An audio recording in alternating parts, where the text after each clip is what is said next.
Pamela, what time do you plan to arrive home? It's already 6:30 p.m., you know? You should have been here hours ago. I'm really sorry. My meeting took much longer than I anticipated. I'm just about to board the train that will take me home. Please don't be angry with me. Ugh. You've been coming home later and later these days. My poor boy James has been sitting here with a rumbling stomach, waiting for you to cook him a decent meal. Do you want to make my son starve to death? I'm sure that you have the ability to slip out of those boring meetings at work. Please show some consideration, young lady. Your husband's dinner is much more important than your meetings anyway. No, this was a crucial meeting about one of our collaboration products with another company. I have a lot of responsibility on this project, so there's no way I can leave before the meeting is over. I have to stay until the end and make sure everything is done properly. Stop making excuses just so you can focus on work while neglecting your essential duties as a wife, such as looking after your husband and making him happy. My son has no need for such a lazy and selfish wife. He'll divorce you. I say, divorce. You don't deserve him. Looking after him? Come on. James is a fully grown man, not a baby. He can take care of himself. Plus, he's unemployed right now and spends all of his time at home. He has plenty of time to cook for himself or help you out in the kitchen. Do not talk back to me, young lady. You are being very disrespectful and rude. Sorry. It's going to be a little while longer before I get home, though. So if he's really desperate for something to eat, you're more than welcome to use whatever's in the fridge to make something to eat between yourselves. There's some eggs, cheese, bread, and ham. You can make a sandwich or an omelet or something. What? Do you seriously intend to make your mother-in-law into some cheap imitation kitchen maid? Ugh. Have you no shame? I've never heard of such cheek. You are being very ungrateful and inconsiderate. I'll have him divorce you if you're not careful. You are not worthy of being his wife. No, I didn't mean that. I'm sorry. Just forget I said anything. I didn't want to upset you. We won't be waiting for you any longer. Too hungry. He's going to faint. If he doesn't eat soon, we'll find a sushi restaurant or someplace to eat out tonight. So we won't be needing any supper from the likes of you. You can keep your food for yourself. Hold on. Where are you going to get the money for that? You know we're on a tight budget right now. We can't afford to eat out. Oh, good grief. You really are a failure of a wife. My son picked the short straw with you, didn't he? You are a terrible match for him. I'll have him divorce you before long. I mean it. You are ruining his life.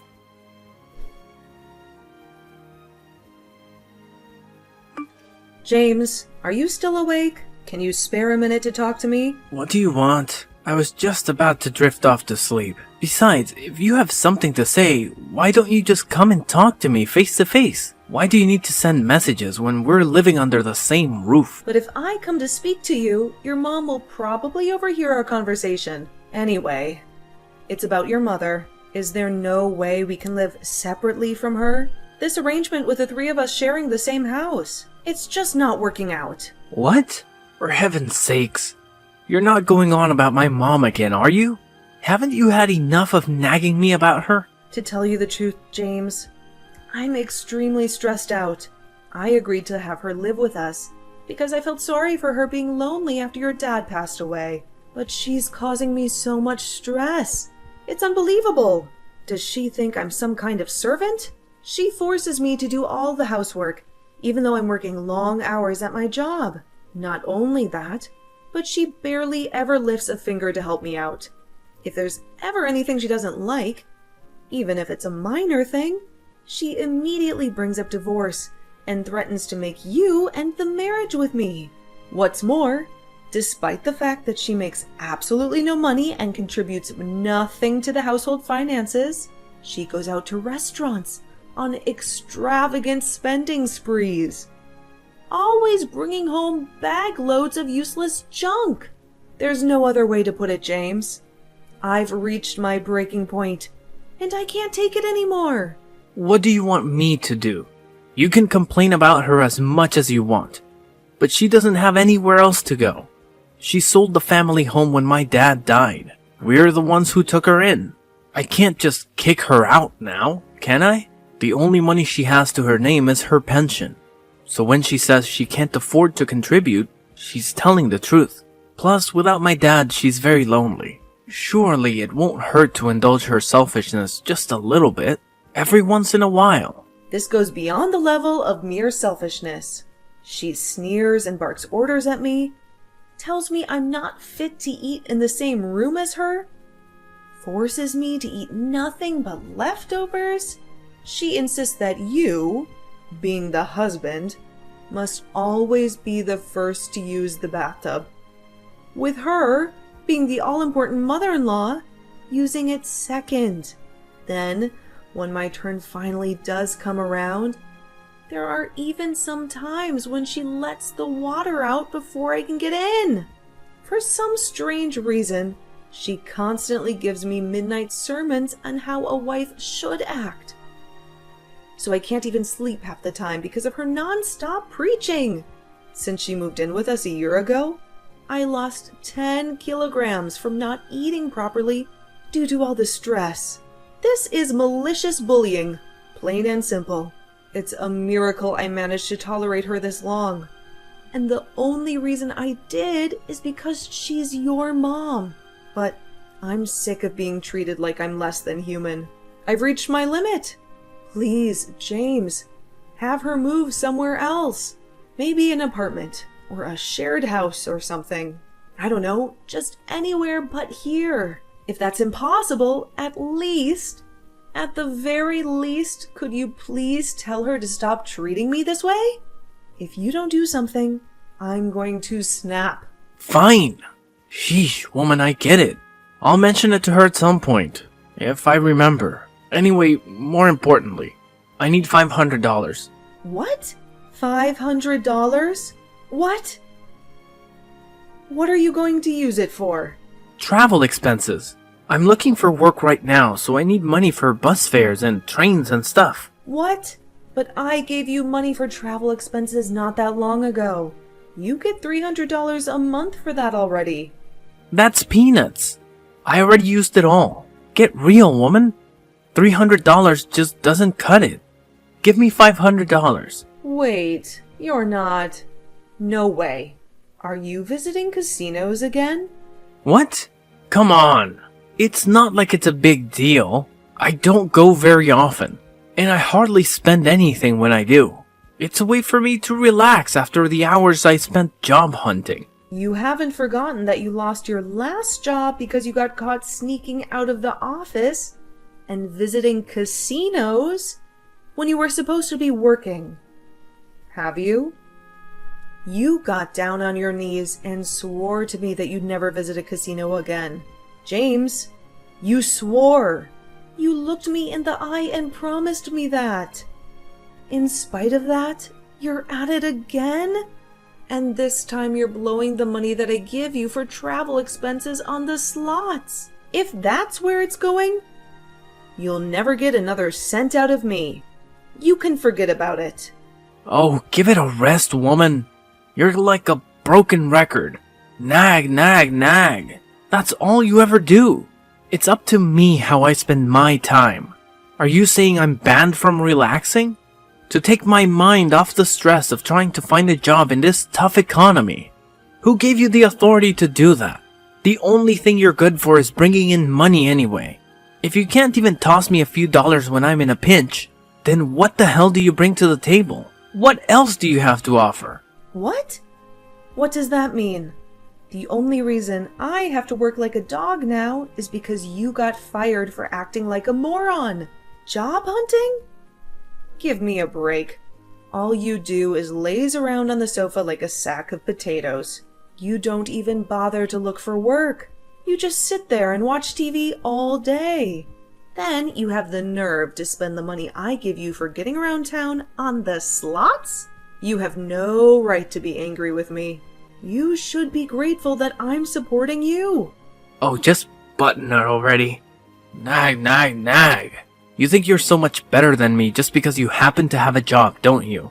You think you can boss me around and tell me what to do, don't you? Screw this. I'm going to sleep. I don't need to listen to your crap. Wait, James, don't go. We need to talk.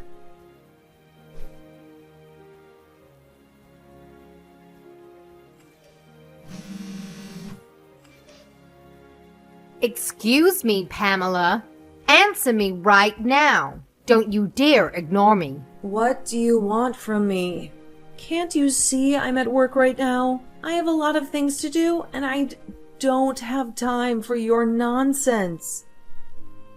I want you to stop complaining to James all the time. I want you to stop giving him a hard time because he's having some difficulties finding work. How dare you go whining to him behind my back like a little snake? You really are a spiteful, disrespectful kind of woman. You really have no respect for me or my son. What are you talking about? Don't play dumb with me, young lady. You know exactly what I'm talking about. One thing you don't seem to understand about my son is that he's recharging his batteries right now. He's deeply depressed because things didn't work out at his last company. He was unfairly treated and he deserves better. Any normal wife would be trying to make her husband feel better right now. Ugh, but you're far from it. You're actually going on the attack? You're atrocious. You're a devil, I tell you, a devil. You're ruining his life and mine. There's nothing for it but divorce. You need to get out of our lives. The fact that you're messaging me like this now must mean that James just woke up from his hibernation on the sofa and told you about the conversation me and him had yesterday. Right? I bet he told you about what I said about him finding a job and nothing else. Am I right? Ugh, I give up. You two are hopeless. Now you listen to me, and you listen well, young lady. You need to make more of an effort to stand up for your husband. You need to have his back. Just because you happen to have a job, that doesn't make you better than him. You're not superior to him in any way. You're his wife, not his boss. Right, sure. I'm sorry. I'm occupied with work right now, so would you be kind enough to tell me off later instead? I'm busy, I have deadlines to meet, and clients to satisfy. Unlike some people, I actually have a career. Oh, good grief. Look at you. A fully grown woman bragging about having a job like it's some kind of special achievement. Tell me, Pamela, what good is a woman who does nothing but work? What kind of a wife are you? What kind of a mother will you be? Oh, and I'll never have any grandchildren with a daughter-in-law like you. How about you fulfill your feminine duties as a wife for a change? How about you cook, clean, and take care of your husband? How about you show some love and affection? I must be the unluckiest, most mistreated mother-in-law in the whole world. Aren't you big enough to admit your wrongdoing and walk away with some dignity? Get a divorce. You don't deserve my son. You're really annoying me now. Would you just shut up for once? You're always nagging and criticizing me. You're always interfering in our lives and trying to control us. What? How dare you? What has gotten into you today? Where did this rebellious attitude come from all of a sudden? Know your place, young lady. Who do you think the mistress of this household is? Who do you think has the final say in this family? If you defy me, I will have my son divorce you. I'll make sure he gets rid of you. You're nothing but a burden and a nuisance. Okay, divorce it is. Huh? What did you just say? Fine, have it your way. I'll divorce him. It's not like I ever enjoyed being married to an unemployed leech who does nothing but sit on the couch all day anyway. Nor do I take any great pleasure in having to share a roof with his parasitic, megalomaniac old hag of a mother who thinks she can boss me around. I'm tossing that egotistical, jobless douchebag in the gutter where he belongs. Divorce! Let's do it. I'm ready. I'm more than ready. I can't wait to get rid of him and his toxic family. Wait, what's gotten into you, Pamela? Is this some kind of joke? Are you being serious? You'd actually go through with it. You see, the thing is, you should have known that there was a limit to how much of your crap I was willing to tolerate. You should have known that I won't put up with your nonsense forever. What? Did you think I was just going to shut my mouth forever? Like an obedient little slave while you hurled abuse at me? Are you and James actually aware of your current positions? What good is a woman who does nothing but work, you ask? How about putting food on the table for you and your waste of a space, man-child of a son? How about paying the bills for you and your useless, freeloading son? How about providing a home for you and your ungrateful, disrespectful son? Who did you think it is putting a roof over your heads? Who do you think it is who's looking after you and enabling your lazy, deadbeat lifestyles? Go on, think about it. This one's really easy. It's me. It's always been me. Oh my god, Pamela. What has gotten into you? This isn't like you at all. You've never spoken to me like this before. It's not that something's gotten into me. It's that you think you can manipulate and take advantage of me and my kindness. You think you can treat me like dirt and get away with it, huh? You're so wrong. Ask yourself, do you think I enjoy feeding, clothing, and providing shelter for a malicious, bullying old hag of a mother-in-law?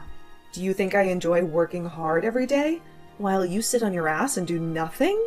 The only reason I reluctantly agreed to you living here in the first place was due to my mercy and kindness. I felt bad about you living all on your own after your husband died. I wanted to give you a chance to be part of our family. And this is how you repay me, by walking around like you own the place and treating me like your slave, by interfering in our marriage and trying to control our lives, by threatening me with divorce when you don't get your way. Do you have any awareness of how arrogant and shameless your behavior is? Well, are you going to answer me, you miserable, sponging witch? No, but taking care of your mother-in-law is a decent thing to do. It's the right thing to do. It's the duty of a good wife and a good daughter-in-law. It's the way things have always been and the way things should be. What?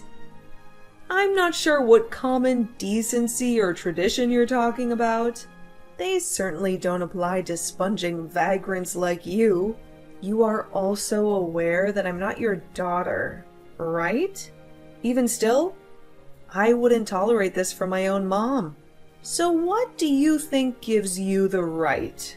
If you were actually my mom, I'd be just as eager to get you out of my life. In fact, I'd be even more eager, because you'd be an embarrassment and a disgrace to me. No, wait, Pamela. I may not be your mother, but surely this is no way to talk to your mother-in-law. And what on earth is all this coarse, vulgar language, you barbarian? It's just as I thought all along. You are simply not suitable to be my son's wife. It's divorce for you. Divorce. Get out of our house. I already told you I'm divorcing him. However, the only ones who need to get out are you two. What? Why? Seems like you might have forgotten this minor detail, but the place you're currently living in rent-free, like the pair of grotesque, parasitic termites you are, is the apartment I bought back when I was single. It's the apartment I worked hard for and paid for. It's my name on the deed. And it's my apartment. What? Really? No way. You actually forgot? I did tell you before, remember? It was the day you moved in. It was the day I made the biggest mistake of my life. I gave you a thorough explanation about all the details regarding the living situation. Aren't you a little too young to be going senile? Well, now that you mention it, I think I might remember you telling me something along those lines, but you can hardly expect me to remember every conversation we had last year. You can hardly expect me to remember every word you said. The thing is, whether you remember or not makes zero difference to me. Once the divorce is finalized, you and the Sloth King will be packing your things and leaving for good. Because, as I told you, you're living in my apartment. You'll no longer be my mother-in-law. And he'll no longer be my husband. And sadly for you, I'm not the kind of person to let a pair of strangers live like bums in my house. Now, I'll be hitting James with the divorce papers when I get home today. Make sure the two of you get your belongings together, okay? Luckily for you, in my infinite generosity and benevolence, I'm willing to give you until tomorrow evening to get out. Don't think you'll be getting anything to eat, though. Pamela, please just wait. Surely you're not going to divorce him immediately. Today, you don't actually plan on kicking your husband and mother-in-law out on the streets, do you? I simply do not agree. The divorce isn't happening. I won't allow it. What the? Why, have you done a complete 180 all of a sudden? You seem to be happy enough to walk all over me when you thought you could get away with it. You waved around the notion of a divorce like it was your prized family crest, using it as a pretext to say whatever you wanted, whenever you wanted. Then, the moment you realize things are no longer going in your favor, you're suddenly opposed to it. Don't make me laugh. What? You're the one who started all this in the first place. You wanted to fight, didn't you? All I did was give you what you wanted. You should be grateful. Don't you dare try to start to worm your way out of it all of a sudden. And I won't allow it. Who do you think you are? Since when were you the queen? Did I miss your coronation? How about you try cultivating some awareness of your own position for once? And putting a lid on that monstrous mouth of yours. I'm sorry. I'm really sorry. This is all my fault. It's too late to apologize now. I'm dead set on divorce. And nothing can change my mind. Make sure you're gone by tomorrow night. And let me make one thing abundantly clear. There will be no distribution of assets. James, the eternal NEET, has no savings of his own. And we have no shared accounts either. There's no money for him to receive, not a single cent. So don't bother trying to put it in any claims. I would feel bad about throwing you out onto the streets without any clothes. So I'll allow you to take the bare minimum of clothing and everyday necessities with you. I take it you have no complaints about that if I've made myself clear? Hurry up and get out of my apartment. And take your good-for-nothing son with you. Oh my gosh. Oh, please just wait. We don't have anywhere to live. We sold the family home, and my husband passed. My pension doesn't amount to much either. But James doesn't even have a job. Please. Oh, I see. Just so I understand, you'll be in dire straits because your son's a NEET, and you have no place to stay and no money. Is that right? Okay. So what? Huh? That's not my problem. The fact that your son's a NEET, or that you have nowhere to stay, or that you have no money, none of these things are my fault. If you're struggling for money, you could always have James earn you both a living on the slots. And why can't you find a job if you've got the energy to bully your daughter-in-law 24/7? Then holding down a job shouldn't be a problem. Oh, I saw a local supermarket was recruiting the other day. Do that. Oh my God. God's not going to help you now. Nor is playing the victim. And I mean, please, Is this really any way for a full-grown woman to behave? If you don't have any money, then you work. Surely you at least understand that you're not a child. Why? Why are you doing this? I think you know full well. Why? Because you defied the mistress of the household.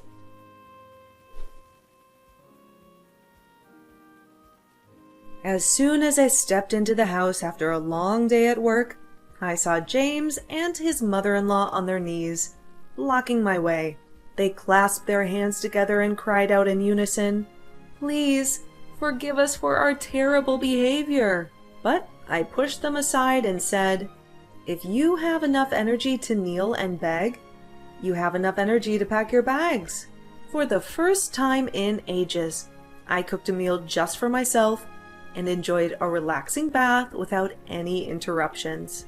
Then I went to my bedroom, locked the door, plugged my ears, and slept like a log. The next morning, the two of them were frantically trying to win me over by running around the house, preparing breakfast and tidying up. Then they knelt down again and pleaded with me, "Please reconsider the divorce. I promise I'll never gamble again." My answer was to give them the divorce papers and some bags stuffed with their belongings, and to warn them that I would sue them if they didn't sign the papers and leave by the end of the day. James freaked out, signed the papers with a trembling hand, and left, dragging his mother-in-law with him. And just like that, I got rid of the pest that had been infesting my house for so long. I was so overjoyed to be free from my in-law nightmare that I popped a bottle of champagne and celebrated in style. The two of them moved into a run-down old apartment, which they barely managed to afford by using up what was left of James' mom's pension and welfare money. Apparently, James finally got serious about finding a job, and his mom got a low-paying job at a grocery store. But James's efforts were futile, and his mom kept nagging him. "How can you make your poor old mother work like this?" They had loud arguments every day, and the neighbors got fed up and complained to the landlord. As it stands, it looks like they're about to be evicted again. Aren't they just a pair of idiots?